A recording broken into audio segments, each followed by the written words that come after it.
feita, nós vamos apenas repetir alguns versículos desse capítulo, e eu gostaria que você, junto comigo, fizesse essa leitura a partir do verso 1.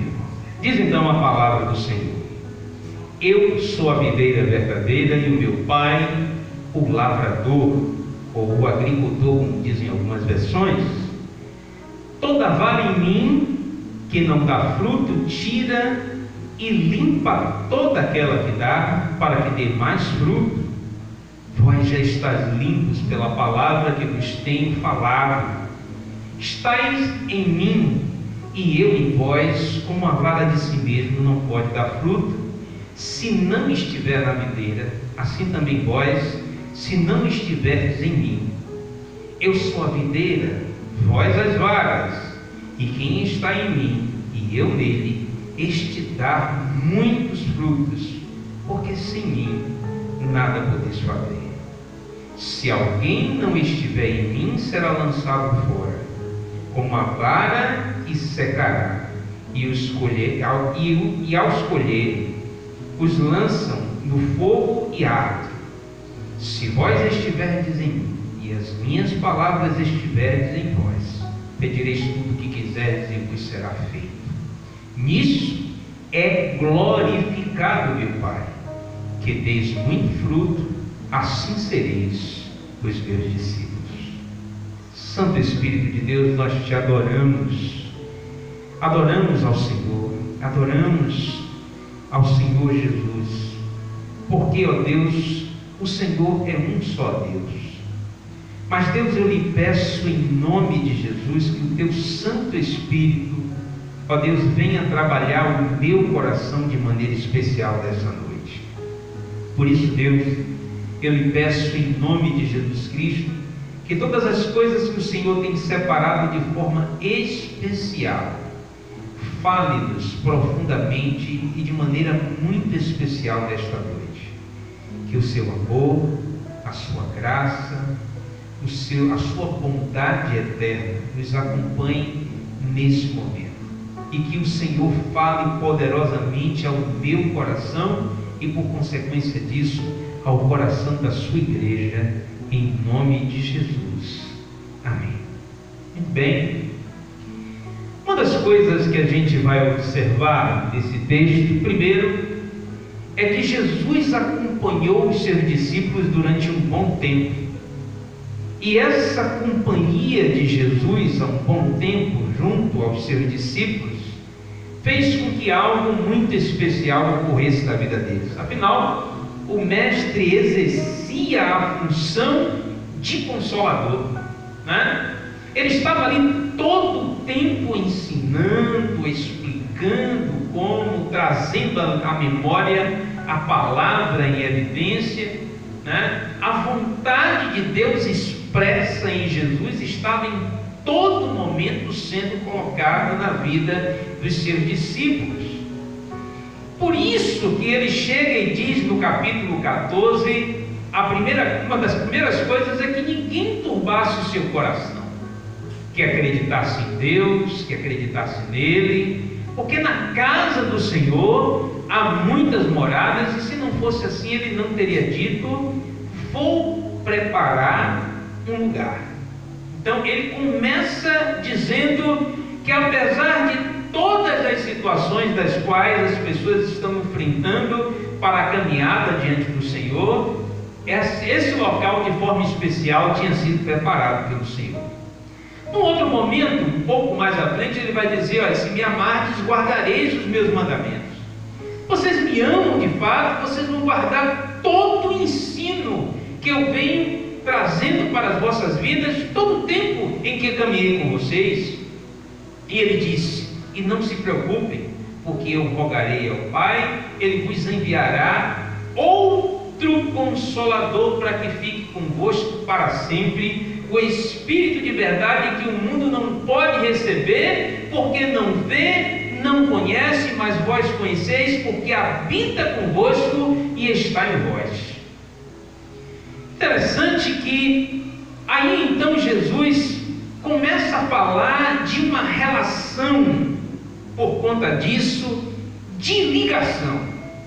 E essa ligação e essa reação e essa maneira de falar sobre essa ligação começa sobre a responsabilidade de dizer que existe alguém do qual nós devemos nos mirar por ele ser exemplo. E Jesus é o exemplo de tudo isso. A palavra em evidência, a vontade de Deus em evidência, estava em todo momento fazendo parte da vida e da caminhada do Senhor Jesus Cristo na sua maneira de viver. Portanto, ele diz, porque era um símbolo importante para Israel compreender a videira. Todas as vezes que nós ouvimos falar em videira na palavra de Deus, ele quer se referir a Israel. E Jesus diz: olha, eu sou a videira.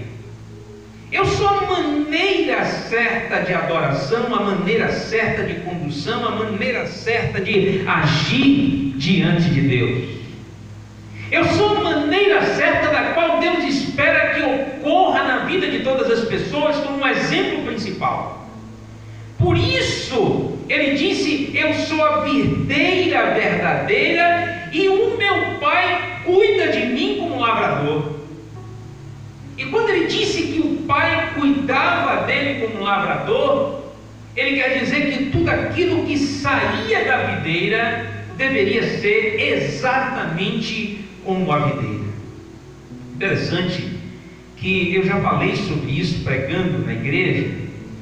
Eu sempre digo para os irmãos que Deus sempre tem uma maneira de trazer-nos à memória os marcos eternos e importantes na nossa vida. Como é que eu conheço quando alguém de repente pertence ao Senhor?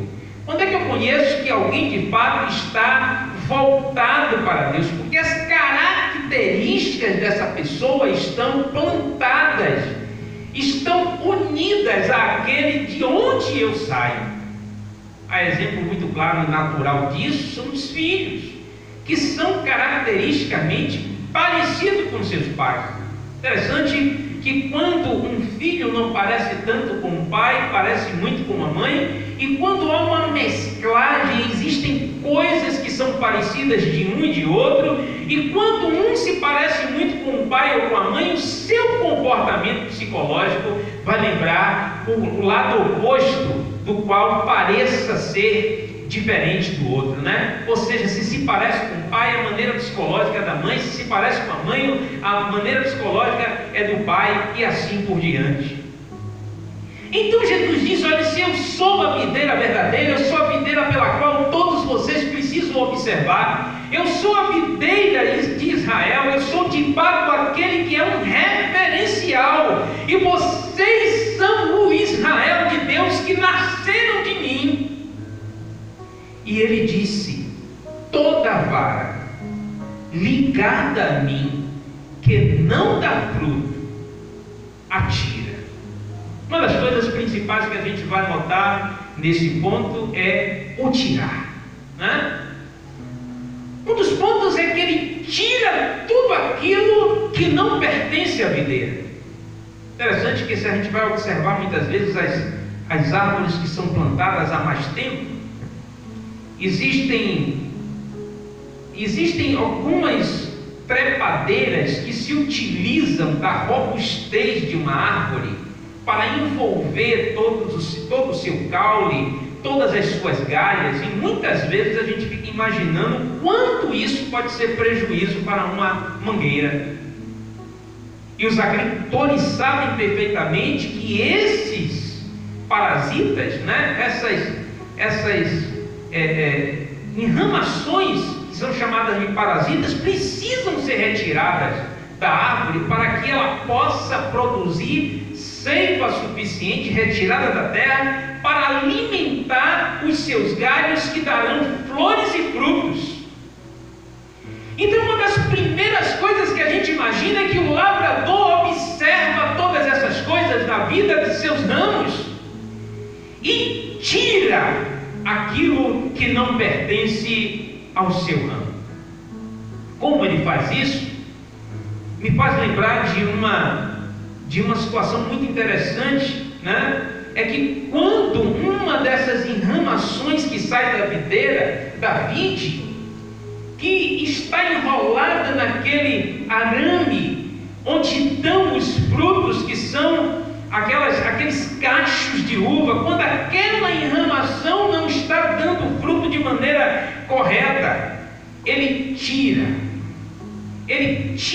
aquela enramação do arame, coloca ela próxima ao chão, para que o chão possa trazer as seivas que são necessárias para o tratamento daquilo. Talvez algumas pessoas não compreendam porque muitas vezes nós, os pastores, percebendo que as ovelhas não estão agindo em conformidade com aquilo que aprenderam, muitas vezes o primeiro comportamento que um bom pastor tem é pegar aquela pessoa, separar de onde ela está, no centro dos holofotes, para que ela possa estar separadamente sendo cuidada por ele. E tem um aspecto importante nessa história, é de que às vezes ocorre dessas pessoas não compreenderem essa necessidade, e essa necessidade é algo que Deus coloca porque as ovelhas não são dos pastores, e sim do pastor eterno. Essas ovelhas, elas não são dos pastores, mas sim do Senhor, e eles são apenas servos do Deus Altíssimo, que cuida daquilo que não lhe pertence. Maior responsabilidade é essa para cada um de nós. Por isso que a palavra de Deus nos diz que ao que muito é dado, muito lhe será cobrado, porque Deus espera naquele grande dia que todos nós, como pastores, tenha de dar conta daqueles que são ligados à videira. Eu não estou falando de pessoas que não conseguem compreender que estar ligado à videira é trazer dentro da sua vida as características dessa videira. Mas eu estou falando de pessoas que, tendo essa característica profundamente em suas vidas, que sabendo que ele tem essa responsabilidade, e se em algum momento pode lhe parecer, diante de seu comportamento, que isso não vem trazendo um aspecto que traga de volta a lembrança de quem o tem transformado, então essa pessoa precisa ser tirada. Ali Deus tira o pecado, ali Deus tira o orgulho, ali Deus põe nas suas vidas todas as coisas que são necessárias, e aí ele traz um outro aspecto, porque se a vara que está em mim não dá fruto, precisa ser retirada, aquela que está ligada, que vem dando fruto, ele também faz algo especial, porque ele limpa toda aquela que dá fruto, e aí há um instrumento importante e observado por parte de todo agricultor e de todo aquele que cuida muito bem das coisas que nascem da terra, que é o instrumento de poda, que é utilizado para tirar, que é utilizado para fazer a limpeza das folhas que são secas, que não lhe servem mais, só lhe servem para ser queimado. Folha seca, de repente, pode ser tudo aquilo que ao mesmo tempo em que você espera parecer ser tão boa essas coisas para a sua vida, Deus vai retirando essas folhas, retirando aqueles parasitas que normalmente se aproveitam do lugar, e estão retirando as seivas que são importantes e que servem para alimentar e trazer um comportamento saudável a esta videira. Outra coisa muito importante, aliás, ao galho da videira, né? Outra coisa muito importante, Jesus disse: olha, vós já estáis limpos pela palavra que vos tenho falado. E aí é claro aquilo que ele está ensinando aos seus discípulos, porque ele não está tratando de quem não foi limpo.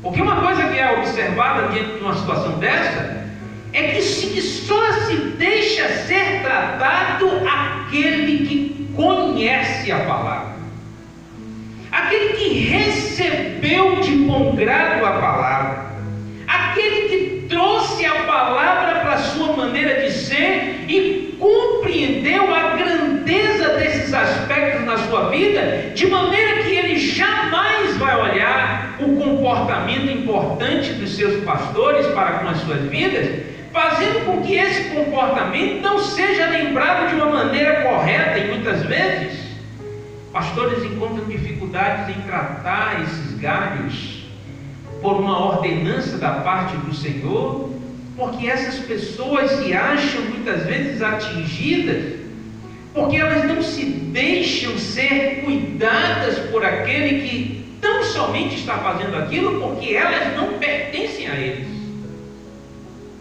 Eu sempre digo aos nossos irmãos aqui na igreja que eles não pertencem a mim. Essa casa não é minha. Esta igreja não me pertence. Essas ovelhas são apenas cuidadas por mim. E eu apenas sou levantado porque sou servo daquele que é servo. Ou seja, o Senhor considera que todas as suas ovelhas são suas servas. E eu sou levantado para cuidar dos seus servos. Portanto, essa consciência precisa estar tranquila no coração de uma pessoa que conhece a palavra. Por isso Jesus disse: olha, vocês já estão limpos pela palavra que vos tenho falado. E um outro aspecto importante é de que ele está dizendo que só existe uma forma dessas coisas serem tratadas na vida dos galhos, que é através da palavra do Senhor, através da palavra que é capaz de lavar. Por isso a palavra de Deus, quando fala sobre água, né, já estáis limpos pela água, já estáis limpos pela palavra que vos tem dado, traz algo de importante que nós não devemos retirar jamais da nossa vida. É de que a palavra de Deus, ela é transformadora. Outro aspecto: estais em mim e eu em vós. Como a vara de si mesmo não pode dar fruto se não estiver na videira, assim também vós, se não estiverdes em mim. Existe uma condição sine qua non, existe uma condição única. Está em Deus quebra da nossa vida todo e qualquer orgulho. Está em Deus nos faz compreender a importância de sermos humildes para ouvir o conselho. Está em Deus nos faz compreender a importância de dar ouvido à voz da experiência.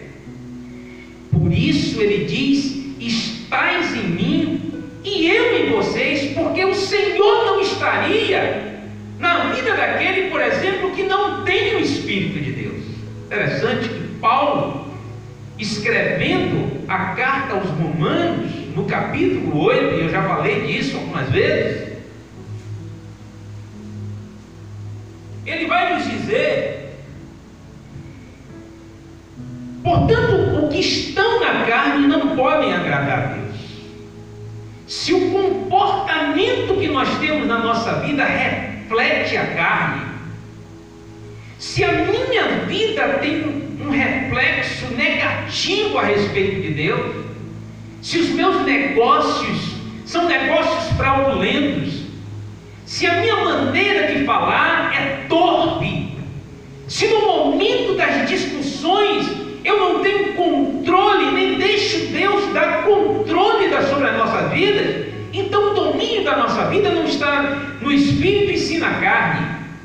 E ele vai dizer mais: vós, porém, não estáis na carne, mas no Espírito. Aí faz uma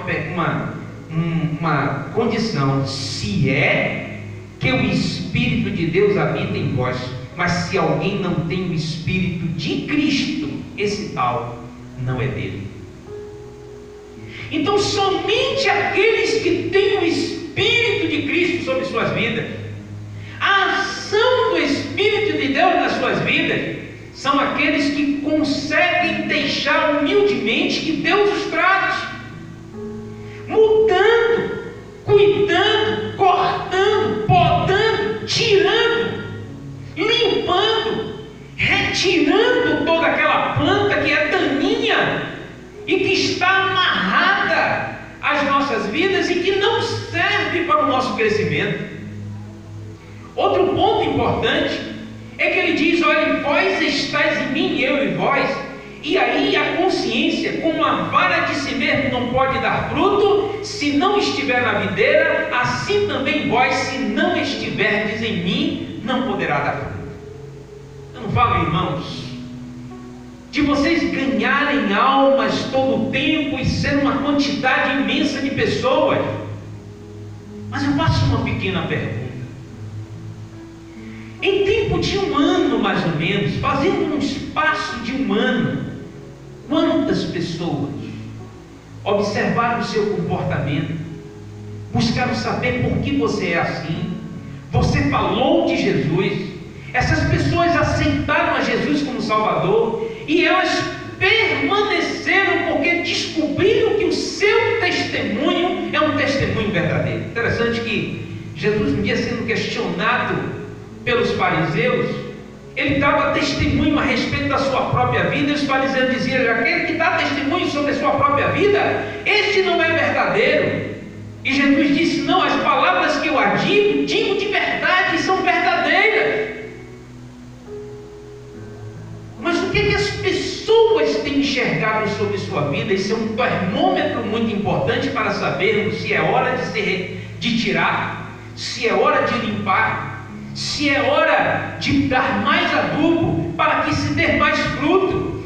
Quando nós observamos que o nosso comportamento não condiz com a palavra, automaticamente nós percebemos que há algo estranho sobre as nossas vidas, e a nossa relação com Deus precisa nos fazer parecidos com o Senhor. Interessante. Eu vou fazer uma lembrança sobre uma determinada situação no Brasil. Uma determinada pessoa que era de cor clara teve um filho de tom de pele mais escuro. E as pessoas começaram a encher a cabeça daquela pessoa, dizendo: olha, esse filho não é seu, porque ele nasceu com pele mais escura. Meu pai, por exemplo, é um negro. Minha mãe era uma senhora muito branca. E nasceu eu, esse rapaz bonito, de cor, café com leite. Mas naquela família em que aquelas pessoas eram extremamente claras, nasceu uma criança extremamente escura. E o casamento daquela pessoa, por causa da influência maligna das pessoas que estavam à sua volta, acabou. Tempos depois, aquela mulher sofrida levou aquela história para um juiz e pediu àquele juiz que visse aquela situação e, se pudesse, fizesse um DNA a respeito do menino. E com muito sacrifício colheu o sangue do seu marido, colheu o seu sangue, colheu o sangue da criança, e depois, quando foi chamado para dar os resultados, disse: a criança é o seu filho. Talvez os aspectos físicos das pessoas pareçam ser importantes para a vida dos outros. Deus valoriza aquilo que está dentro do seu coração. Não é a maneira com que você se veste, não é o paletó que você usa, não são as mangas dos vestidos que você costuma colocar sobre sua vida que detectam a relação que você tem com a verdadeira videira. Mas é aquilo que nasce de dentro para fora, que é observado pelas pessoas, e que as pessoas que têm sabedoria perfeita não vão notar nas coisas que são exteriores, porque elas são possíveis de mudanças por causa dos aspectos físicos, biológicos ou químicos, ou seja lá quais forem os aspectos que possam modificar a sua aparência de alguma forma. Mas Jesus um dia fez claramente os seus discípulos compreenderem que o olhar de Deus para cada um de nós está voltado para o nosso coração, o lugar onde somente Deus pode sondar verdadeiramente. Quero te dizer mais uma coisa, meu irmão. uma coisa muito importante. É de que essa videira, que é um referencial de vida para cada um de nós, chama-nos a responsabilidade de aprendermos o valor real de sermos humildes, de entendermos quando alguém pode inferir sobre as nossas vidas e o quanto é importante que aprendamos a ouvir essa inferência sobre nós, a ouvir essa observação do outro sobre as nossas vidas. Às vezes, nós mesmos não compreendemos, não conseguimos identificar, através do nosso olhar, que está viciado pelas coisas que nós fazemos, como sendo aquilo algo que está na nossa vida e que não precisa de possíveis mudanças. Por isso nós nos aborrecemos, nós nos chateamos com as pessoas que querem nos dizer há algo diferente na sua vida que precisa ser tratado. E diz mais: eu sou a videira verdadeira e vocês são a vara. Deixa isso bem claro.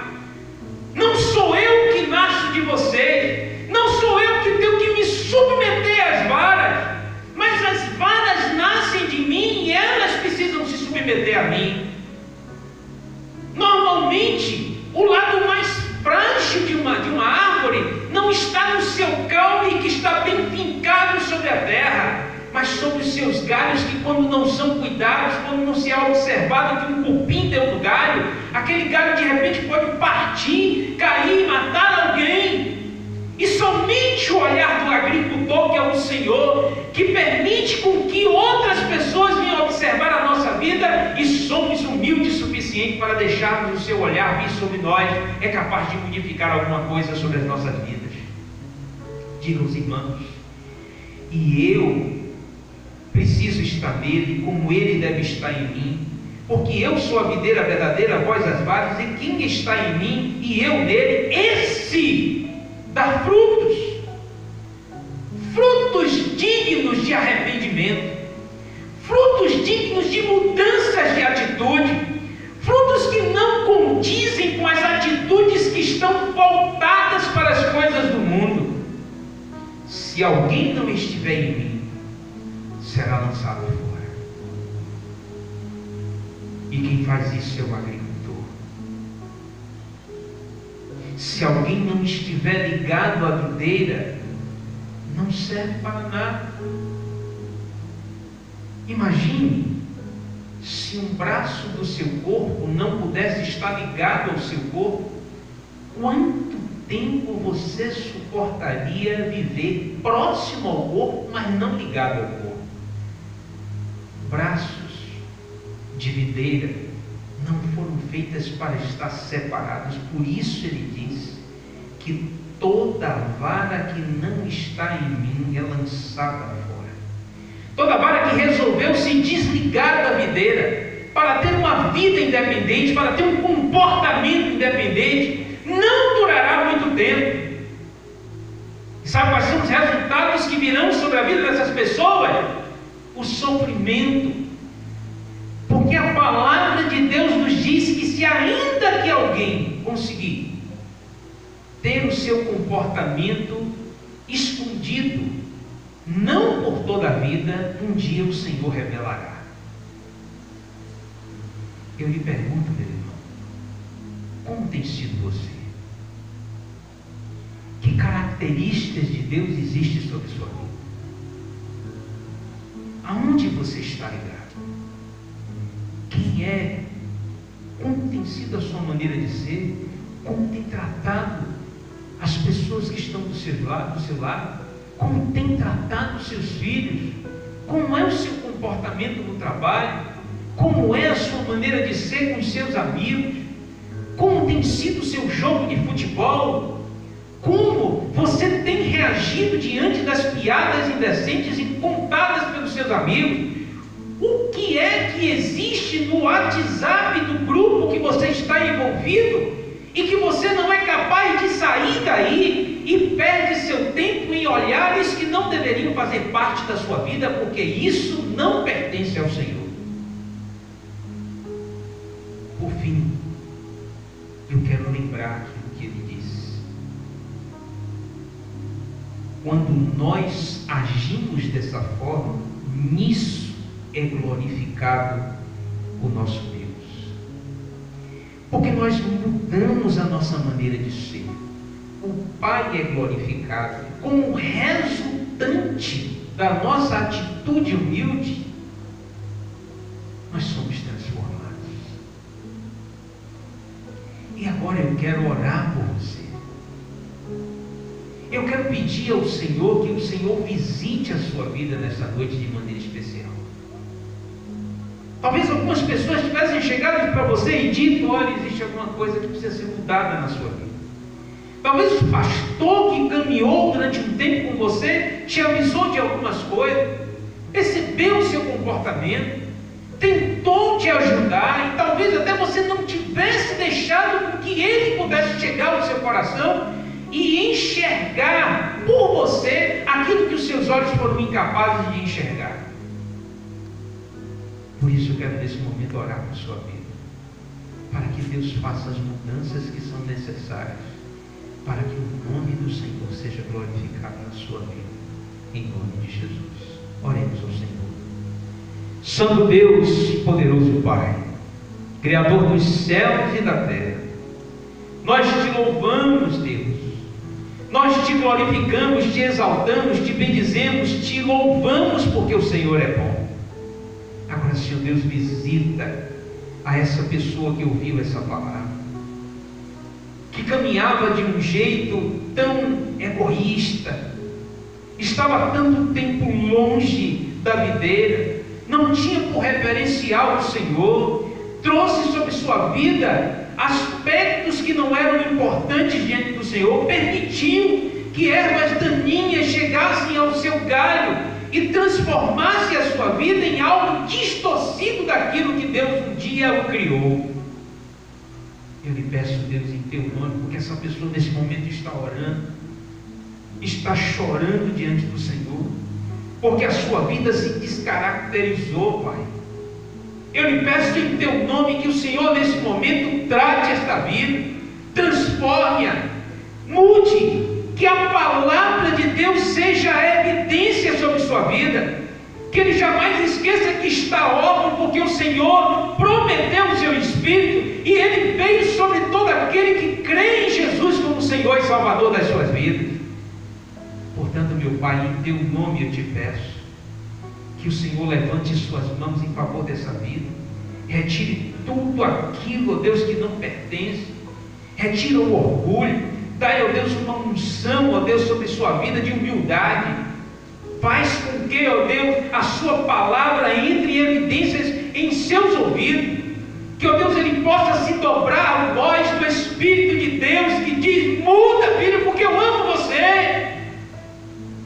Deus, visita também aquele que não te aceitou como Salvador, que talvez esteja ouvindo essa palavra, que descobriu que pode fazer parte desta videira verdadeira, que Jesus de fato é um referencial vivo para o povo de Israel, mas somos seus filhos, e por consequência disso, aceitando a Jesus como Salvador, nos tornamos o Israel de Deus, do qual todo referencial perfeito está em Jesus.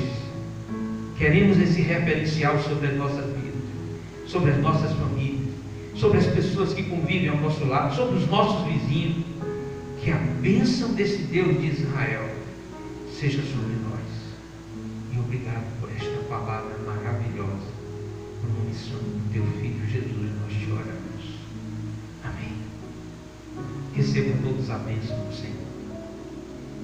Que o amor de Deus Pai, Criador dos céus e da terra, que a graça maravilhosa do Senhor, graça pela qual nos alcançou, sendo nós, ó Deus, pessoas que não mereciam a bênção de Deus, o Senhor nos alcançou. Que o amor deste Deus maravilhoso, que essa graça maravilhosa, e que a consolação do seu Santo Espírito, que não nos deixa órfãos, que nos traz a responsabilidade de viver conforme a vontade do Senhor, seja com cada um de nós, hoje e para sempre. Amém. Deus abençoe a sua igreja.